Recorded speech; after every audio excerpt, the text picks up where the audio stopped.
فَأَصْلِحُوا بَيْنَ أَخَوَيْكُمْ، اس کا پہلا تقاضا یہ کہا گیا کہ اگر تمہارے دو بھائیوں میں اختلاف ہو جایا کرے تو اصلاح کر دیا کرو، اصلاح کرا دیا کرو، صلح کرا دیا کرو. وَاتَّقُوا اللَّهَ، اللہ کا تقوی اختیار کرو. یعنی ان ڈفرنس کی روش صحیح نہیں ہے. بھئی میں کیا کروں یہ جانے، آپس میں اپنا معاملہ جانے. اب میں اگر ایک کی بات کروں گا تو دوسرا ناراض ہو جائے گا، دوسرے کو میں حق پر قرار دوں گا تو وہ پہلا ناراض ہو جائے گا. تو میں تو اس میں نہیں آتا. نہیں، یہ بہت غلط ہے، بہت غلط ہے، بہت غلط ہے. اہل ایمان کا فرض ہے کہ مسلمان بھائیوں میں آپس میں اگر کوئی اختلاف ہو رہا ہے، کچھ اب کلش ہو گئی ہے تو اسے رفع کرے، مساعدت کرائے، صلح کرے. اس کے بعد پھر 6 احکام آئے وہی لا والے. اہل ایمان تم میں سے کوئی مرد کچھ دوسرے مردوں کا تمسخر نہ کیا کرے، مذاق اڑانا، استہزاء. ہو سکتا ہے کہ جن کا مذاق اڑایا جا رہا ہے وہ مذاق اڑانے والوں سے بہتر ہو اللہ کی نگاہ میں. اب آپ نے کسی کا جسمانی عیب ہے اس پر مذاق اڑا دیا، یہ تو اللہ نے بنایا بھائی، اور کیا پتا کہ اس کے دل میں ایمان کتنا ہے، تمہارے اندر کتنا ہے. اللہ کی نگاہوں میں اس کا وزن زیادہ ہو. لہذا تمسخر نہیں، استہزاء نہیں. لا یسخر قوم من قوم عسى ان یکونوا خیرا منهم. اور چونکہ یہ مرض خواتین میں زیادہ ہوتا ہے لہذا دوہرا کر رہا ہے ولا نساء من نساء، اور نہ ہی کوئی عورتیں دوسری عورتوں کا مذاق اڑائیں اور تمسخر کریں. عسى ان یکن خیرا منهن، ہو سکتا ہے سوچے کہ جن کا مذاق اڑا رہی ہو وہ بہتر ہو اللہ کے نزدیک تم سے. ان کے لباس کے اوپر فکرہ چست کر دیا، کوئی وقت کے فیشن کے مطابق نہیں ہے، یہ کوئی اور شکل ہے. تو یہ چیزیں ہوتی عورتوں میں زیادہ ہیں مردوں سے. ورنہ عام طور پر صرف مذکر کے صیغے میں ایک بات آ گئی تو وہ مردوں سے بھی خطاب ہو گیا، عورتوں سے بھی ہو گیا. لیکن جہاں خاص معاملہ عورتوں کا ہو تو وہاں پر اس کو دوہرا کر لاتے. وَلَا تَلْمِزُوا أَنفُسَكُمْ، ایک دوسرے کو الزام نہ لگایا کرو، بہتان تراشی نہ کیا کرو، عیب چینی نہ کیا کرو. وَلَا تَلْمِزُوا أَنفُسَكُمْ وَلَا تَنَابَزُوا بِالْأَلْقَابِ، ایک دوسرے کے چڑانے والے نام نہ رکھ لیا کرو. اب یہ جو ہے یہ بھی بہت بری بات ہے. آپ نے کسی وہ اپنی جگہ پر فرض کیجئے کوئی لوگ اپنے آپ کو اہل حدیث کہتے ہیں یا سلفی کہتے ہیں، آپ نے ان کو وہابی کہہ دیا. اب یہ چیز جو ہے تکلیف دہ ہے ان کے لیے. آپ کیوں اس کا معاملہ کرتے ہیں؟ ایسا نہ کریں.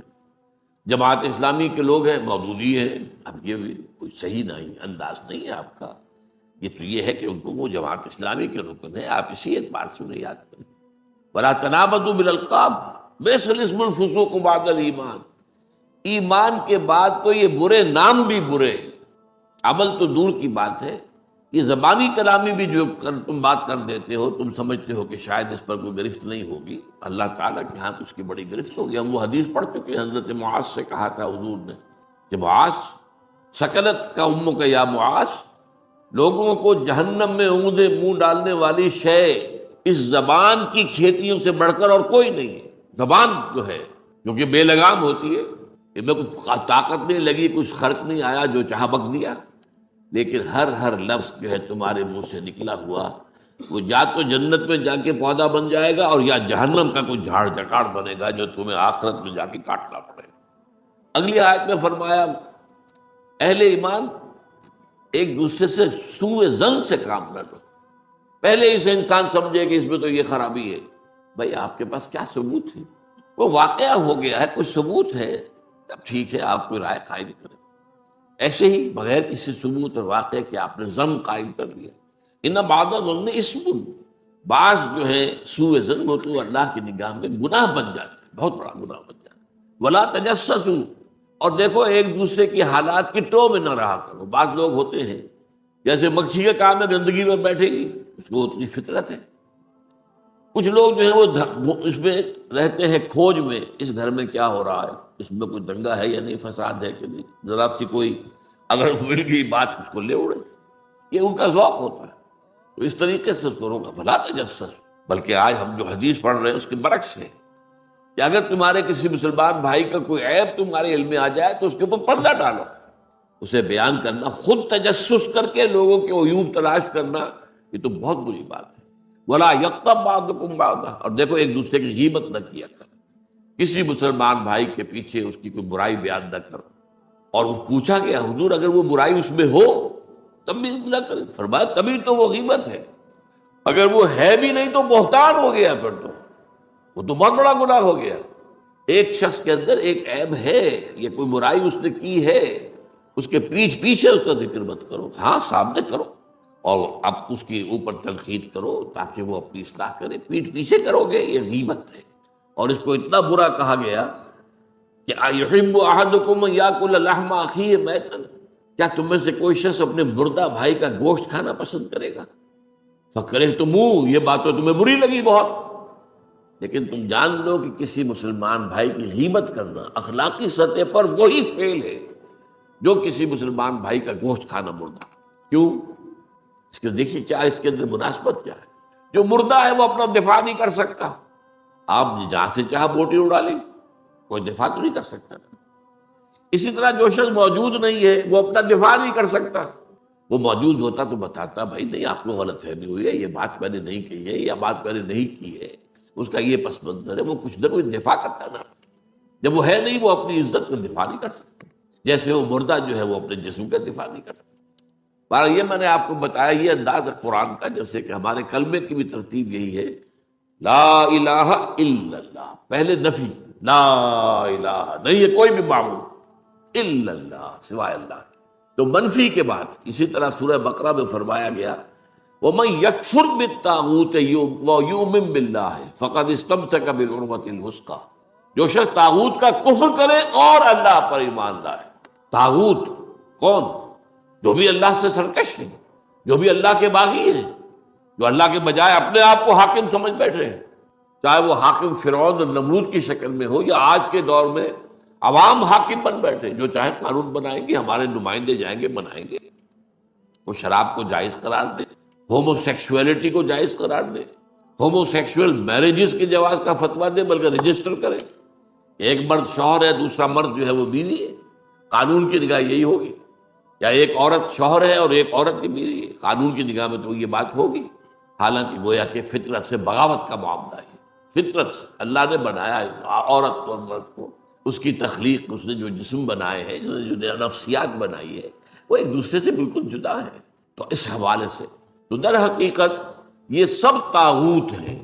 میرا اور آپ کا جو نفس امارہ ہے وہ بھی طاغوت ہے، کیونکہ ان النفس لامارۃ بالسوء، یہ تو برائی کا حکم دیتا ہے۔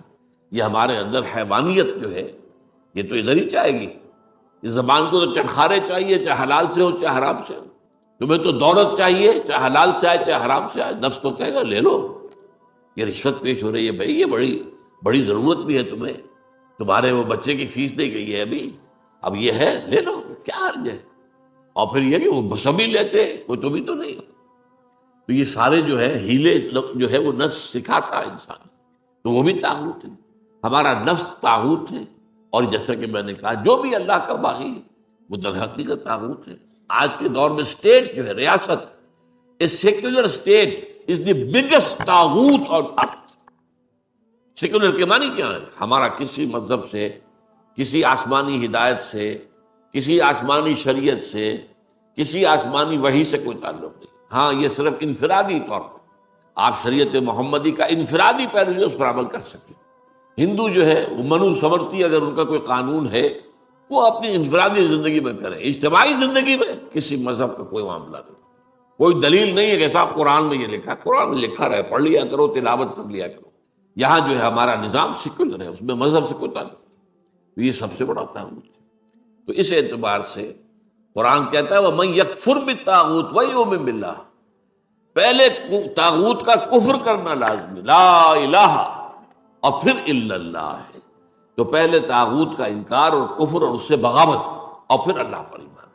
تو جیسا کہ میں نے دیکھا پچھلی حدیث میں تو وہ منفی پہلو آیا تھا، اب آج یہ ہے جو اس کا مثبت پہلو ہے۔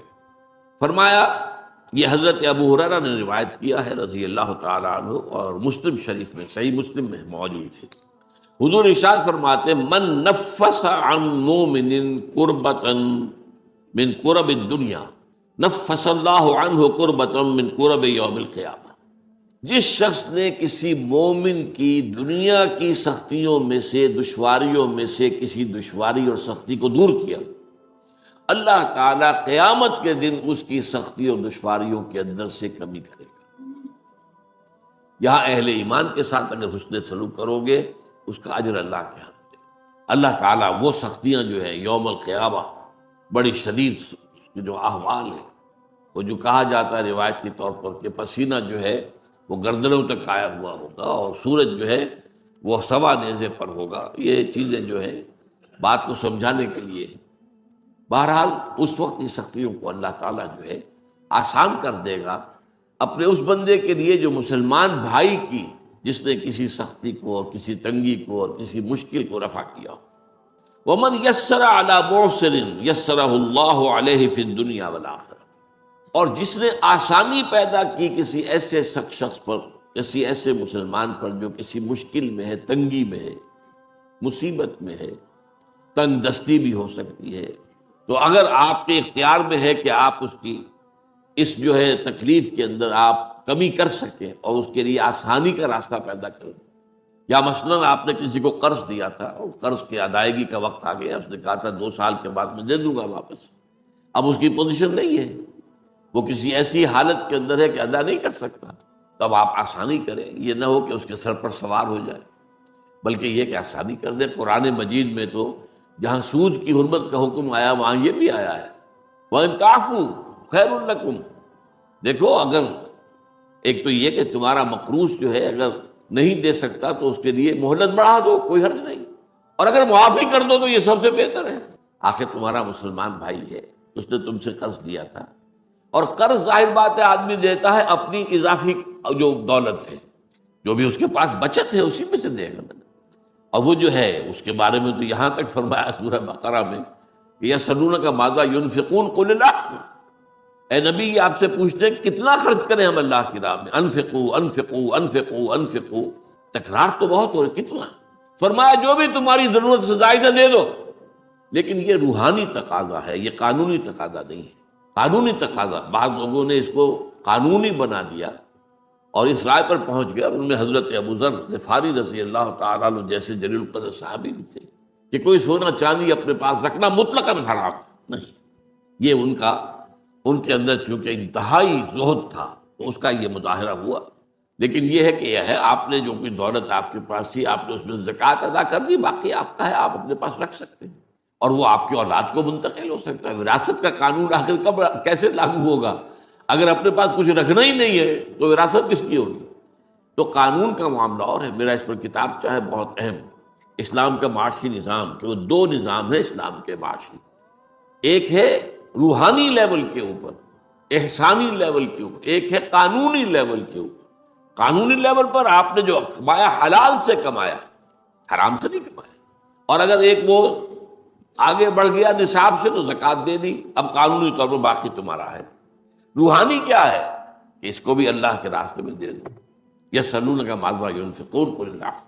تو اگر تمہارا کوئی مقروض ہے اور وہ سختی میں ہے، ادا نہیں کر سکتا، تو پہلی بات تو یہ ہے کہ اسے مہلت دے دو، آسانی کر دو۔ وَمَن يَسَّرَ عَلَى مُعْسِرٍ، اور اگر اس سے بھی آگے جیسا کہ میں نے بتایا سورہ بقرہ میں آیا ہے، اگر معافی کر دو تو تمہارے لیے بہت ہی بہتر ہے، بہت بڑی کمائی، بہت بڑی نیکی بن جائے گی۔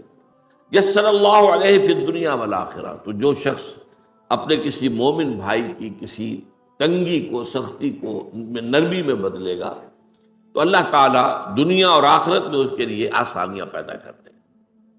وَمَن سَتَرَ مُسْلِمًا سَتَرَهُ اللَّهُ فِي الدُّنْيَا وَالْآخِرَةِ، اور جس شخص نے کسی مومن کی عیب پوشی کی، ایک عیب ہے آپ کی نظر میں آ گیا ہے، تجسس تو آپ نے نہیں کرنا، خود تو تلاش نہیں کرنا، خود جو ہے اس کے لیے آپ ٹوہ میں لگے رہے، نہیں یہ تو آ گیا، وہ میں نے آپ کو آیت سنا دی وَلَا تَجَسَّسُ۔ اب ایک چیز ہے آئی گئی ہے آپ کے سامنے، پردہ ڈالو، یہ نہیں کہ اس کا ڈھنڈورا پیٹ دو، اس کا جو ہے لوگوں کے اندر چرچا کر دو، نہیں، اللہ تعالیٰ کو یہ پسند نہیں ہے ان تشیع الفاحشہ، یہ کوئی شے جو ہے وہ شائع ہو جائے، پھیل جائے۔ اگر کوئی چیز ایسی ہے اسے رکھو اپنے پاس، آگے بیان نہ کرو، آگے مت بڑھاؤ اس کو۔ وَمَن سَتَرَ مُسْلِمًا سَتَرَهُ اللَّهُ فِي الدُّنْيَا وَالْآخِرَةِ، جو کسی مسلمان کی ستر پوشی کرے گا، عیب پوشی کرے گا، اللہ تعالیٰ اس کے عیوب پر پردہ ڈالے گا آخرت کے اندر، دنیا میں بھی آخرت میں بھی۔ دنیا میں بھی اللہ تعالیٰ نقد یہ جگہ بدلہ دے گا، آخر تمہارے اندر بھی تو کوئی عیب ہے نا، بے عیب تو ذات اللہ کی ہے، کون ہے جس میں کوئی خطا نہیں ہے، کوئی کمی نہیں ہے؟ وہ حدیث بھی یاد کر لیجئے، کل بنی آدم خطاؤن و خیر الخطائین التوابون، تمام بنی آدم نہایت خطا کار ہیں، ان خطا کاروں میں بہتر وہ لوگ ہیں جو توبہ کرتے ہیں، پلٹ جائیں، رجوع کریں، گناہ پر اصرار نہ کریں، ڈیرا ڈال کر بیٹھ نہ جائیں۔ جیسے مثال میں دیا کرتا ہوں، اگر کہیں بارش ہوئی ہوئی ہے، کیچڑ ہے، آپ جا رہے ہیں تو آپ کا پاؤں جو ہے پھسلا، آپ گر گئے تو پڑے تو نہیں رہتے نا، وہاں فوراً اٹھتے۔ تو جو لوگ بھی اس طریقے سے کہیں لغزش ہو گئی ہے نفس کی وجہ سے، کسی اور کوئی حالات جو ہے ماحول کے اثرات کے تحت آپ سے کوئی گناہ سرزد ہو گیا ہے، تو فوراً توبہ کرو اللہ کی۔ اور اس پر سورہ نساء میں فرمایا ہے کہ اگر فوراً توبہ کرو گے تو اللہ تعالیٰ کے ذمے واجب ہے تمہاری توبہ کو قبول کرنا۔ انما التوبۃ علی اللہ للذین، ان لوگوں کے حق میں یعملون السوء بجہالۃ ثم یتوبون عن قریب، اگر بالکل جلدی فوری طور پر جو ہے جذبات کے رو میں ایک کام غلط میں کر بیٹھا ہے، اللہ معاف فرما دے، تو یہ چیز جو ہے اللہ تعالیٰ پھر معاف کرنے والا ہے۔ تو دنیا میں بھی تمہارے عیوب پر پردہ ڈالے گا اللہ، اور آخرت میں بھی۔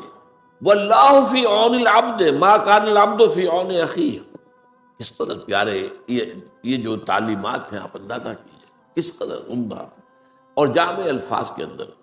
اور دیکھو اللہ تعالیٰ اپنے بندے کی مدد میں لگا رہتا ہے، ما کان العبد فی عون اخیہ، جب تک کہ بندہ اپنے بھائی کے کام میں لگا ہوتا ہے۔